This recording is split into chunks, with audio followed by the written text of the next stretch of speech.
Hey, it's Juck. Today, you tell me how the hell it is that Georgia and Alabama are coming up here to Avon, Ohio, and Harrisburg, Pennsylvania, right next door, and getting in on a five-star amazing talent before us in an area we struggle in. Can somebody explain that to me? Let's get it. And I don't think he's going to throw the ball as much as he thinks he's going to throw the ball now that Chip Kelly's on board. And I'm happy about that. More quarterback. The truth is, Ryan Day has made a change philosophically, but it's none of those. You all know who wins. LSU is the drunkest fan base in the country. Hey, welcome in. Coming to you from Scottsdale, Arizona, jet lagged and slightly grumpy, but we're going to do a show anyway. And by the time you see it, the transfer portal will have opened. You'll see it before me because I'm behind you 3 hours. And also, I'm really tired, so I'm probably going to sleep in.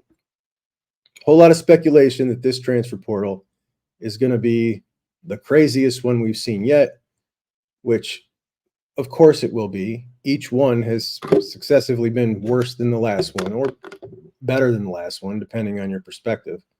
I don't know. I don't like the transfer portal, but I'd be lying to you if I said I wasn't slightly excited for this one because I want a couple of goodies in the form of an offensive lineman. And if you saw the offensive lineman who just entered the transfer portal from Texas, 6'6", 345 guard, he's not the one. He's a third-string freshman. And much like the kid at USC, Texas and USC did not care to lose either of those kids. Therefore, they're not anyone that's going to help us this year. And, that stinks. But the truth is, it's going to be hard to find that right fit, that right one, who we can just plug and play. So fingers crossed that one pops up, or they go find one through back channels, whatever they got to do. It's just no holds barred anymore. No rules matter. None are enforceable. So before I never would have said something like that. And now I don't really care. Do what you got to do. Shore this thing up and let's roll. Yesterday, I was on the Voice of College Football Ohio State channel with JR. We broke down the whole spring game, had a lot of fun. To have next is that this offensive line, they looked a little bit better, and good for them because they were going against one of the best defensive fronts, if not the best defensive front. I would argue this is the deepest defensive line in college football this year. I mean, it seems like they are 5 or 6, possibly even 7 deep on the defensive ends. Mitchell Melton, oh my gosh, that guy, just fantastic. Edric Houston looked fantastic. It felt like they were rotating those defensive tackles in there. It was, Tyleek, it was Hamilton, it was Moore, it was all, any list the number of guys that you want to talk about. Tywan Malone was in there making plays at one point. I mean, if we win a national championship, I really do feel like, and we'll get to the secondary in a minute, but I really do feel like it's going to be on the back of this defensive line. What are your thoughts, Jeff? It's crazy. And we look back at all the times we've struggled in the playoffs or in the championship game against some behemoth SEC teams. The difference between their team and ours wasn't team speed. It was depth at the defensive line. They had a second wave of big nasties, okay? And we couldn't compete with that second wave of big nasties coming in fresh the entire game, and they'd grind us out. We got the second wave of big nasties. We talk about Mitchell Melton, Caden McDonald in there, just stuffing up the middle. Hero Canoe had a big play. Jason Moore, just dudes after dudes after dudes now. And we haven't seen a Buckeye team this deep up front, and probably in my life, to be quite honest. It is these guys could start everywhere. That whole second wave, they could start everywhere, and they're coming in off the bench at Ohio State. It's unbelievable. It's a beautiful thing to watch, and I couldn't be more excited. To have the strength of our team be the defensive line and the secondary, which we'll get to in a minute. What more could you ask for? I mean, it's amazing. Let's talk about the secondary. I mean, Yeah. Igmanosin, dude is handsy, but man, is he confident. I think that you'll like it, and I will link it in the description here. And if you need some more Buckeye fix today, check it out. We had a good time. Thanks to JR for having me on. Whole lot of fun, and that dude's pretty good. I like him a lot. The spring game footage on Fox was pretty cool. We got a really big audience for that. And it sure appears like a whole lot of folks up north and down south were watching because they've got a whole lot to say about that spring game. And at a time when they think that we should be crying the blues and talking about firing our coach, they're very irritated that we're so happy. The spring game was enormous. Huge turnout, obviously. 80,000 people. And the Ohio State games this season, I really think when you add them all up, the TV rating, it's probably going to set an all-time record for cumulative eyeballs for one team throughout a season. I think they're going to be like a traveling rock star band this year. The interest level in this Ohio State team is historic. Love them or hate them. Love us or hate us. Because we're a little obnoxious, I get it. But a whole lot of the haters were tuned in on Saturday, and they just cannot stand it. They can't stand it. I love that. Maybe this is new info to those of you who choose to stay off of the social media and interact with these other fan bases.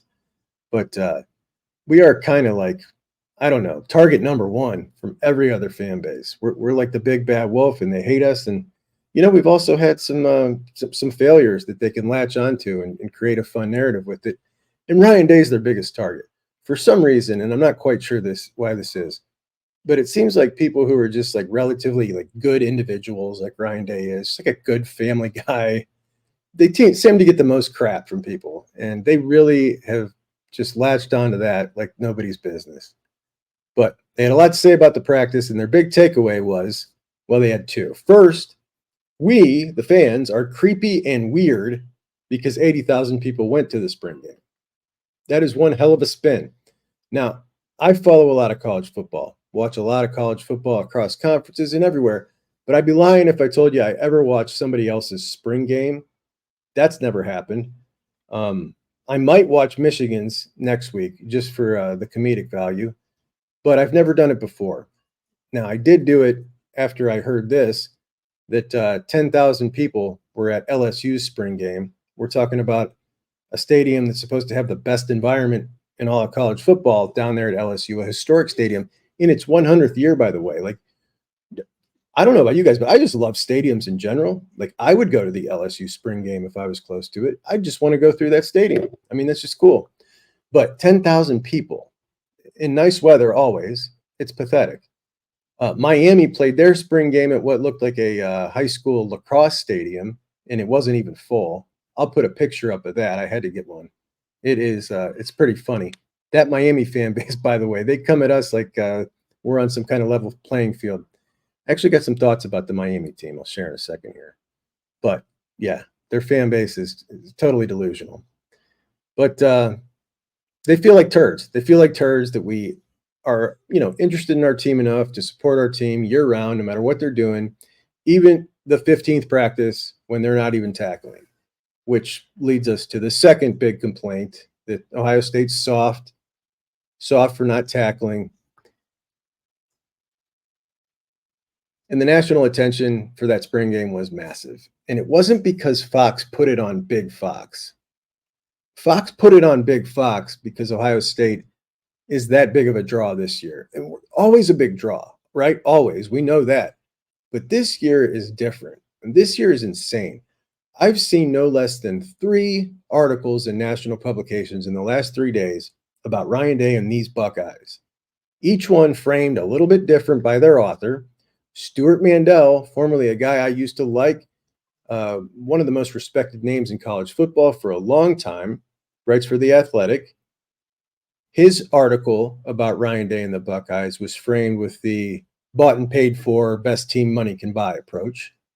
Lazy, totally debunked by anybody actually paying attention as to what went on in that last transfer portal, or what's happening in Athens, or Austin, or Eugene, or Tuscaloosa, which is essentially the same blueprint, the same exact blueprint, and the ones that are actually just going out and spending whatever they can to get whoever they can and load up like Ole Miss and Texas A&M. Somehow that's all good because they're not as good. It's ridiculous. You all know it. And Stu Mandel knows it too. The dude is a Ohio State hater from Cincinnati, the weirdest kind of Ohio State hater. I had a buddy, a listener of the show, last time I brought this up, I was having a hard time understanding that Cincinnati, Ohio State hate.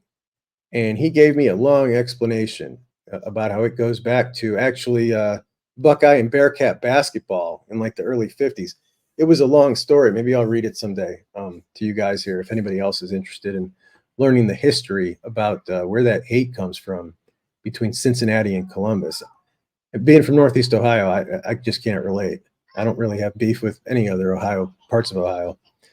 But I'm really disappointed in Stu Mandel, man. I used to like that dude a lot, and that was upsetting to see.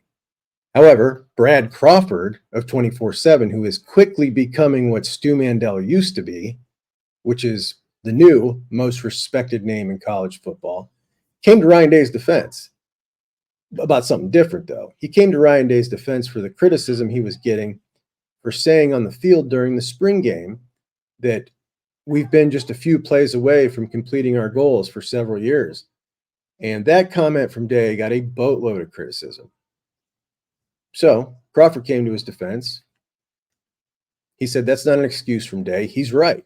Ohio State had a double-digit lead against Georgia. They were just a drive away from ending the losing streak against Michigan. And if it weren't for a couple of poorly executed end-of-game situations, Ryan Day and Kirby Smart would kind of be the best coaches in the country right now. But the truth is, Ryan Day didn't get it done. He didn't. So he gets all the shit, and Kirby's a genius. Unfortunately for Day, the majority of college football has been bamboozled into the Stuart Mandel line of what this Ohio State team is. So he's not going to win either way with them. That's just not happening. He can cash in this year. He can cash in the next year, and it's always going to be Ryan Day needed to go spend $13 million to keep latching onto that number like a bunch of idiots, man. They're total sheep. But that's what it's going to be for him. But they're really mad at us a year after our rival cashing in on a championship. And we're just, really excited. We don't care. We could care less about their championship. A cheating scandal wrapped around their necks. It means nothing to me. I don't think twice about it. When I look at that team now, I laugh. But without a doubt, the Ohio State Buckeyes are the single most interesting team and story heading into college football in quite some time. Last year, Georgia was going for a three-peat, and it was very ho-hum. It was very boring. Nobody was really excited about it. There was no juice around the team. The Buckeyes are the most popular team in all of college football, both loved and hated, with a somewhat embattled and successful coach, which is kind of weird. Also the most disrespected coach, leading his team full of returning seniors. Everything's there to make this story so massive. The Chip Kelly aspect, it's just a huge story. This team is going to be like a group of traveling rock stars. The pressure is going to be insane. The pressure and the excitement are going to be big as we head toward the playoffs. I can't believe we got so long to wait, man. It's really upsetting. But also the Buckeyes are soft for not tackling in the spring game. The one-hand tap and the thud it up. They got really roasted. Now, I just assumed this unfortunate, horrible kind of football that Ohio State plays in the spring game was something everybody else had to endure. But, like I said, I've never watched anybody else's spring game. I was wrong. So after this, and after one of our resident Michigan guys in the comments of all my videos, Tim, nice guy, posts every day, horribly misinformed about most things, as most of them are, as we know, but a nice guy. So I talked to him, and he's a loyal listener to the show. He said he likes the show, so of course I'm going to talk to him. I'm a respectful guy. But Tim pointed out two things. One, I'm always too positive about Ohio State, so I'm going to be negative today about something. And the second thing was that Ohio State, a team trying to shed its soft moniker, plays this horrible touch version of the spring game. And to be honest, I really thought everybody else did that too. They don't. I went and I watched Georgia's, I watched LSU's, I watched Miami's, and then I even checked Michigan's in 2023. And they don't just hit. I mean, I saw a three-step out of bounds late hit in the Georgia one. The Alabama one, a helmet flying off. I mean, they're going full bore, straight up football game. And two things. One, I was a little jealous, right? The second thing is, I'm happy the adults are making the decision at Ohio State and not me, right? That's a practice. and the risk versus reward there, it just does not add up. Okay, like we all know about Mike Tomczak and the broken leg, and if that were to happen in a year like this, or really any year, to a player who's of consequence on the team for entertainment at the spring game, like, no, you just can't accept that. So, yeah, I was pretty amazed when I saw it, but honestly, they were fun games to watch. I'd recommend it. Alabama, yeah, man, they're first off the LSU defense when they went and got Blake Brady what's his name? They went and got the defensive coordinator from Missouri, really good defensive coordinator, brought him in. And my thinking was that they could probably get maybe kind of a Jim Knowles year one transformation on the LSU defense. They still might, but they're not anywhere close. That's for sure. I mean, dudes were wide open all day. Alabama, yeah, no, man. Jaden Miller is not that dude. They've lost a ton of talent. It's apparent. Their running game looks really good, but the defense looks like a Washington defense. Georgia, Carson Beck was horrible, but he's a known quantity. We know what he is. He's a really good quarterback. And their team's impressive. Really impressive team. But that soft moniker infuriates me. I'm not going to lie. And the whole new barrage of Charmin soft third base and thudding up was a big topic. So, hey, part of me's jealous, but it's a spring game. It's practice. I don't care. Everybody's healthy. That's what I'm concerned about. Now I'm concerned about the offensive line in the portal tomorrow. I'll tell you what, Cam Ward at Miami, really good. He looked really, really good. And I know it's just a spring game, but I did a full, probably like a 12-minute breakdown video on Miami. That was 3 weeks ago. And the only thing that's been holding them back is Mario Cristobal's stubbornness and a quarterback. And I think they got their quarterback. I think Cam Ward is good enough, and Mario Cristobal has learned some lessons, like Ryan Day, kind of in a similar way, some embarrassment with a few of his big mistakes last year. And the state of the ACC right now, I honestly think that it is not too crazy to think that Miami could make the ACC championship game and potentially make the playoffs. There, I said it.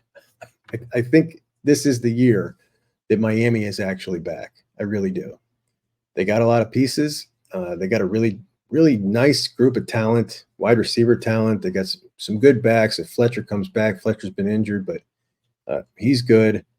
And Cam looked really good. They got some big boys up front on both sides of the ball. They got a great tight end. He's unproven, but he was injured last year. He's a dog. They got something going there. And Cristobal, they're not letting up with their recruiting. Speaking of which, we got Nate Roberts, our number one tight end, on the board to sign.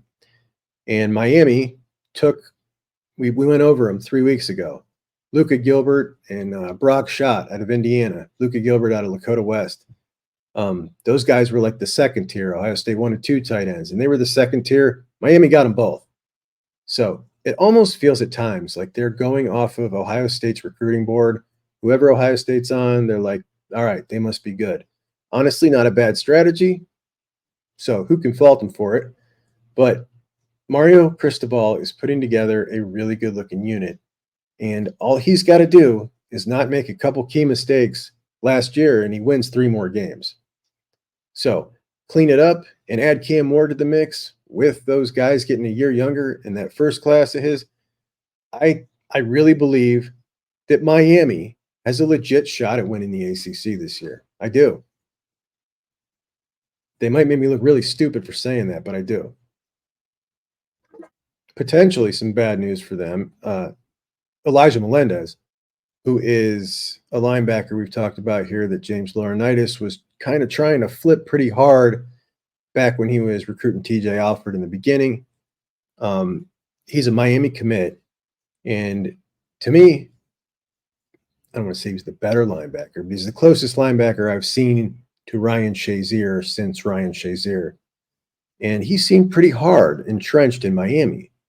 And then last weekend, he was going up to Michigan. Like, what is going on? What in the world would send this dude up to see Michigan at this point? Michigan still has 3 recruits. We've talked about those same 3 recruits we talked about 2 weeks ago and a month ago. That's where they're at. And those guys all signed before Sherron Moore. Now think back to when Sherron Moore was signed. That dude doesn't have a single commit in his tenure as the head coach of Michigan. Not one. That's mind-blowing to me. Absolutely mind-blowing. And they currently sit with those 3 commits, those same 3 stars. 3 Wisconsin-looking commits. No disrespect to Luke Fickell. It's unbelievable. And why in the world would he go up there to visit them? I don't know. But apparently he's now also coming to see the Buckeyes. So there's still an outside chance of flipping Elijah Melendez. And of all the exciting commits we've got this year, I'm telling you that dude was, you know, he was really high for me. He was really high. I'm not going to say he was higher than this guy or that guy, but I think this guy is going to be an absolute superstar in college, an absolute superstar who, by the way, just bench pressed 400 pounds the other day. And I watched it. He tweeted it out. The dude is unbelievable. He's so fast. He loves football. I love this guy. I hope we get him. But more than importantly, I hope he sticks at Miami and doesn't head up north. But I listened to this podcast, this Michigan podcast the other day because my buddy Sean made me. And this dude, it's a pretty big Michigan podcast, is trying to make this argument that every year everybody makes fun of the Michigan class at this time. And every year they rebound. Yeah, this is not that guy. This is not that. This is something totally different. I've never seen this. I've followed recruiting a long time. This is not that. And he also said that Ohio State fans care only about recruiting and not about winning. We care about winning, but we also care about recruiting because we follow everything in the program. Now, on to my negative thing.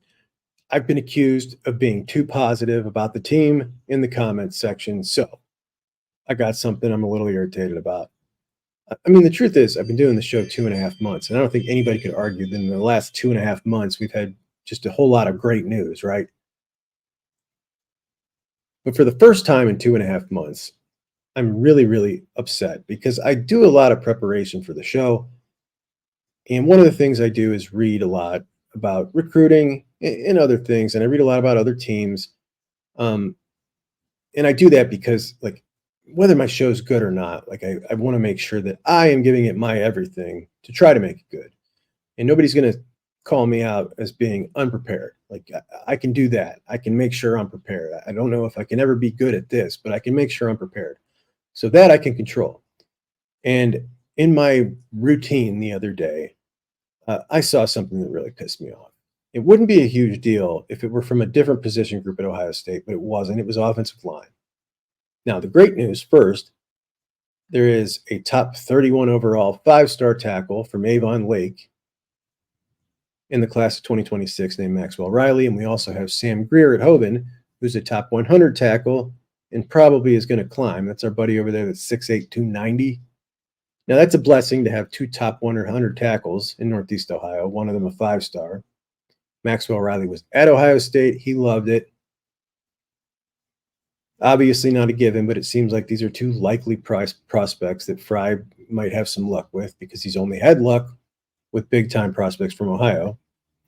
But the offensive line class in 2026 is the craziest offensive line class I have seen in a very, very long time, with 7 offensive tackles in the top 32. That is 7 5-stars at offensive tackle. That's nuts.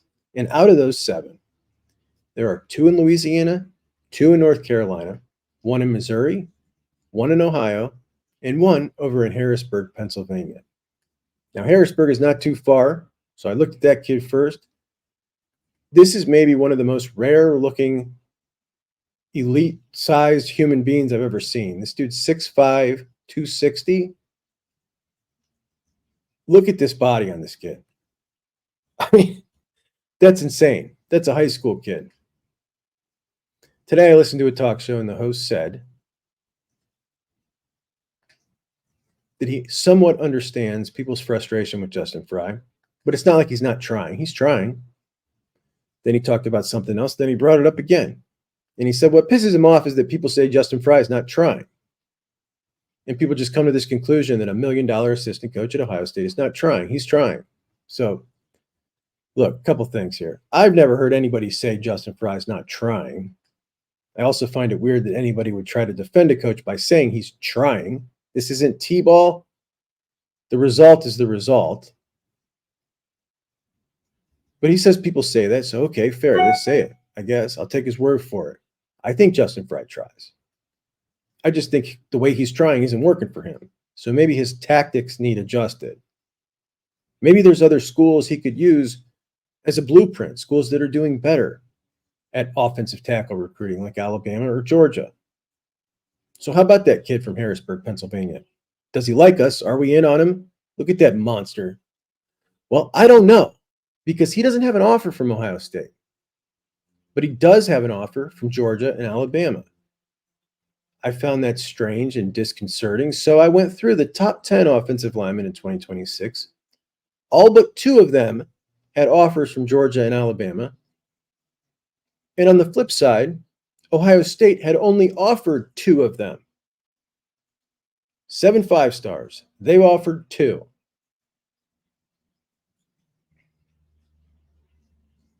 We all know when we talk about recruiting these types of high-level guys, we talk about the relationship that the coach has built with them for multiple years. Chris Henry Jr. with Brian Hartline, they've known each other for years. London Merritt was on the show, talked about Larry Johnson and their relationship they've had for 2 years. We all know how this goes. It takes years to build these relationships, and it's even harder with some positions like offensive line. And I cut Frye some slack for offensive line recruiting because it is a harder position to recruit and the guys are more rare. But you tell me how the hell it is that Georgia and Alabama are coming up here to Avon, Ohio, and Harrisburg, Pennsylvania, right next door, and getting in on a 5-star amazing talent before us in an area we struggle in. Can somebody explain that to me? Because as hard as he tries, this is unbelievable to me, man.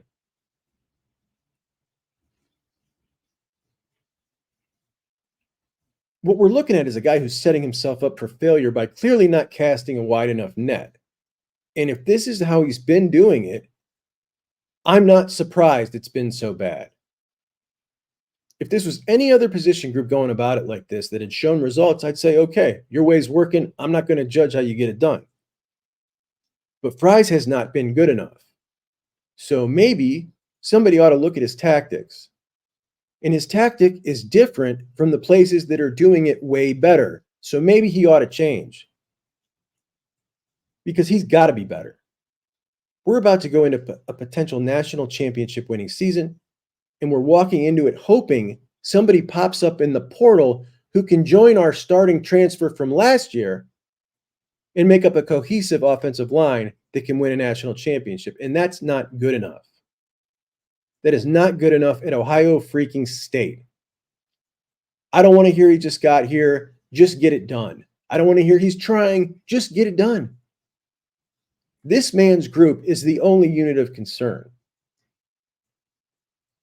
And if we're looking forward and saying, well, all right, at least it's coming. We see that it's coming. That would be one thing. But we don't. Carter Lowe, his one big win, a kid from Toledo who was down to Ohio State and Michigan. We've seen 1 million offensive linemen come down to Ohio State and Michigan. And the common thing with them is they don't want to go far from home. So getting an Ohio kid who doesn't want to go far from home in the midst of the Michigan cheating scandal, I give you no credit for that. I could have bagged that dude. That was a Michigan loss. That was not a Justin Frye win. And if he doesn't start getting it done, and he doesn't join Parker Fleming on the list of Ryan Day close personal buddies who are no longer employed at Ohio State, I'm going to lose some serious respect for Ryan Day. Because we know that's his buddy. That's his best friend, we're told. And I'm never going to forgive the error in judgment he made with Parker Fleming when he extended him. I can't overlook it, despite all the good things he's done. That is one horrible piece of mismanagement that anybody with any training and management at any level, in any career, walk, path of life, anything knows. You don't put yourself in that situation. And he did it, and then he extended him. You cannot do that when you're in that position he's in. You can't do it. I'm uneasy about the offensive line. I'm uneasy about the guy in charge of the offensive line. And I'm uneasy about the guy that hired his buddy to be in charge of the offensive line. So there you go. I got some negativity in me. Not always positive. However, when we talk about recruiting, we also have to talk about development. In the offensive line position, I think development is a bigger part than recruiting. Where you look at something like the running back position, I think recruiting is a bigger part than development. Different positions, different priorities. So how's he doing with development? Paris Johnson had some really nice things to say about how the offensive line was looking. People who know him and are close to the program seem to continually say good things about Justin Frye, his management of the offensive line. I don't think there's enough for me to say he's doing a poor job or a good job. I don't think there's enough data on that when it comes to development. A lot of people feel that way about him, that he sucks with everything just because of his recruiting failures. I can't say he sucks at development yet. I'm fair here.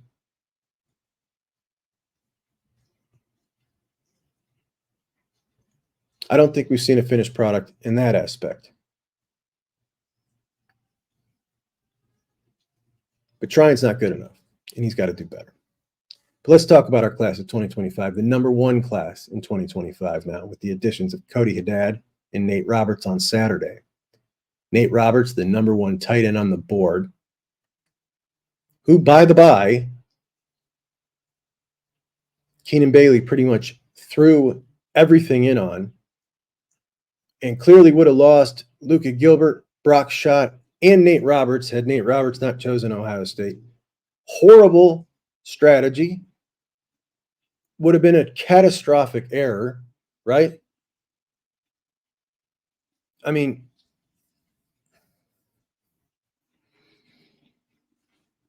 he got him, right? So he got saved. He got him. I don't know why Nate Roberts kind of dropped. He dropped in the 247 rating, but not the composite. He's still a top 5 in the composite. I don't know what that was about. He had been a little higher in their ratings, then dropped all of a sudden. But this tight end class has 2 really awesome tight ends, and then the next 5 are kind of, you could mix whatever order you want. He's in that one. He's in that group there, that second one. But the Buckeyes now sitting in first place with a 9.469 average, and I am definitely recruiting crown watching here. By the way, the new composite has Devin Sanchez and Naeem Offord dead even at a 0.9979. Essentially, they're both perfect. That is so cool. They overtook Notre Dame with the class. Notre Dame, they'll continue to drop. Their average is a 90 per player average. Marcus is just loading up numbers.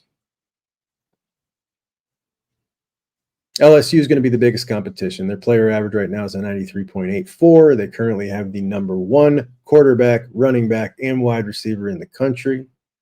But that wide receiver is DeCorian Moore, and a lot of people think he's going to flip. We'll see. He didn't come up to Columbus, said he had a track meet. That track meet got canceled. He ended up playing in a 7-on-7 tournament. LSU was really pissed that he wasn't going to go to their spring game, which was the same day as our spring game. So it seems to me like he wants to break up with LSU, but he doesn't quite know how to go about it. He's still talking to Oregon and Texas and Ohio State. I think he'll flip too. But it is enticing for a wide receiver to go into Brian Kelly's offense with the number 1 quarterback in the country in his class. He just saw what Brian Kelly did last year with that offense. I mean, it's not like it would be a bad decision. He could certainly make it to the league. We're looking at 2 wide receivers that are going to go in the first round at LSU. So LSU definitely up there for the running for the recruiting crown. Georgia with 7 commits and a 93.1 player average. They got enough guys they're currently still in on to remain with us in the race, as does Texas. And it's going to come down to the Buckeyes, LSU, Georgia, and Texas. Not coincidentally, Ohio State, Georgia, and Texas are going to be 1, 2, 3 in the polls when they come out. the 3 teams that are set up best to compete for national championships in the post-Nick Saban era for years to come. Sounds good, man. Good times. Provided we come out of this portal unscathed. You guys got any predictions? Here's mine. I think we're going to lose 8 total players. 1 will be a consequential player that surprises us all. Probably one of the defensive linemen, the defensive depth pieces. I just think there's too many of them that can start anywhere. And I'm sure they're all getting pursued pretty hard. One of them is going to crack. That's my prediction. I hope not. But 8 total guys lost, 1 consequential guy that surprises us all. But the portal goes both ways, so hopefully they can react on their feet fast and make up for whatever they lose. It's unfortunate, man. I really hate this crap. I really do.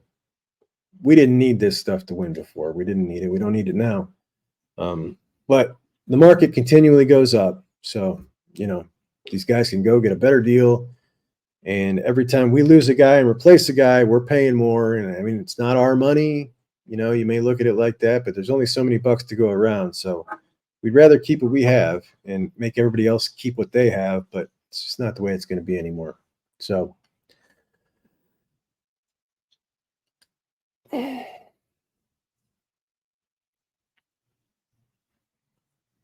there is a new AI thing that has just kind of taken Twitter by storm today.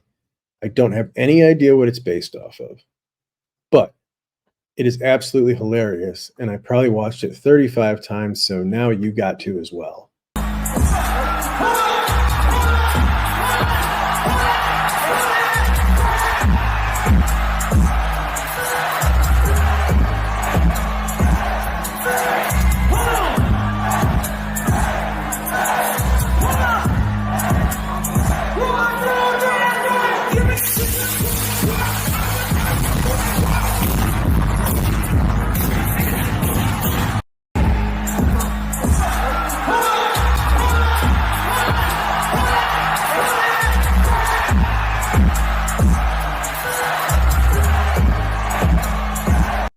This is the Ryan Day one.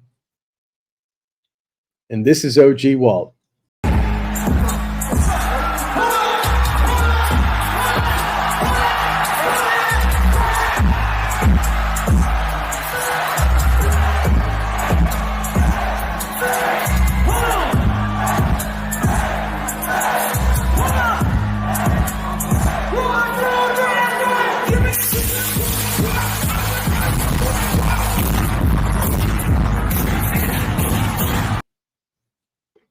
No, it's the same damn thing. I don't know why I love this so much, but I swear I've sent it to everybody I know and watched it probably 30 times. So anyway, that's my show, guys. Sorry for my jet lag, grumpy demeanor tonight. I'll be better tomorrow, and I'll talk to you then. We'll talk some transfer portal and see what happens.